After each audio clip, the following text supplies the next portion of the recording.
A footnote in history. Breathless and sweating profoundly, his back struck the remains of a brick wall barely 5 feet tall. His knees buckled so that his head would not protrude and be exposed. His breathing was uneven, lungs inflating cascadingly, bloodstream being irregularly fed with fresh air, adrenaline kicking instead. His guts wrenched, throat clenched and body shook. And they told him fear would make you feel alive. He just had a compulsion to vomit. The sun chose to hide behind a rather bulky cloud, his eyes finally free of the squint. His gaze fell upon the rutted field, heavy boots thumping over it, jumping over furrows and stamping on the vegetables that took days of sweat to be grown and nurtured. A juggernaut marched in unison, trampling the fruits of civilization, determined to spread its unambiguous perspective, one of destruction. Armies always marched and always had new enemies to conquer, new cities to pillage and burn, flesh to torn and blood to spill, women to degrade and tombstones to engrave. Armies were there with their univocal view of the world, doing what they did best, never questioning, never faltering, except in death. His body, however, shook as his gaze swept over the mass of soldiers running in frenzy. His gaze was upon their feet that trampled over the ground, destroying everything under the soles of their boots. His gaze was upon them, but his remembrance was way back in time.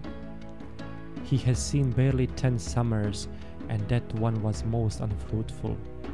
Their fields succumbed to the dry season, drought killing most of their crop. The famine already took his youngest sister, and it was up to him and his mother to tend to the fields, to try and salvage anything from that unforgiving piece of dirt that sported more rocks than fertile ground itself. It was up to a child and a wilting woman whose gaze never truly awoke from that scene of a dead husband lying in her lap.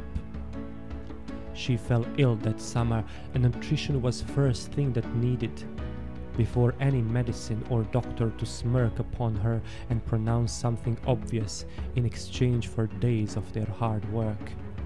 He went to the creek behind the house, beside which the tomatoes grew, thick and juicy ones. They were the only thing that managed not to fail, and their exchange might preserve them. At least his mother would walk again, and rains would come. His pannier was full, his back bent as his trembling steps crept towards the town, his mind wandering already into the moment he brings his mother food and a smile on her face as she caresses his hair. His mind wandered, and he never saw bullies approach from behind and kick the pannier and throw him to the ground. They stamped on the ample red fruits and kicked him with their feet as he screamed and cried, his fingers red with red juice. His voice soon expired. He crawled back to his decrepit home and crept beside the bed. He sobbingly repeated the words, "I'm sorry, Mother, I'm sorry." "It's all right, dear, don't you cry." She shushed him and caressed his hair, but he sobbed and fell asleep with the cold, stiff fingers entangled in his hair. Sun struck through the cloud, its radiance shattering the memory, his eyes squinting once again. Shouts and curses echoed around him as the marching army went on towards its fateful appointment of blood. Their boots battered on over the field, crunching and squishing underneath them. A single call addressed at him woke him up from the stupor and forced him to move. He emerged from the brick wall cover to continue with the march on to the slaughter. An arrow pierced through his throat, emerging slightly on the other side, a spectacle he never dreamed of. His head bowed down, and soon his knees buckled. His body slumped unceremoniously into the furrow, a grave deserving of an unworthy soldier, one that was not destined to be a hero. His body twitched in spasms, but soon decided it was time to calm and embrace the inevitable. He tried once more to see the sun and the sky before they shut forever, but the gaze just could not lift.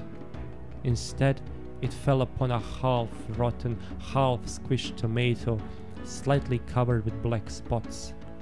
His hand managed to gently take it and bring it to his chest. The boots of the destruction thumped over him as his voice slowly waned, repeating, "I am sorry, Mother," over and over again.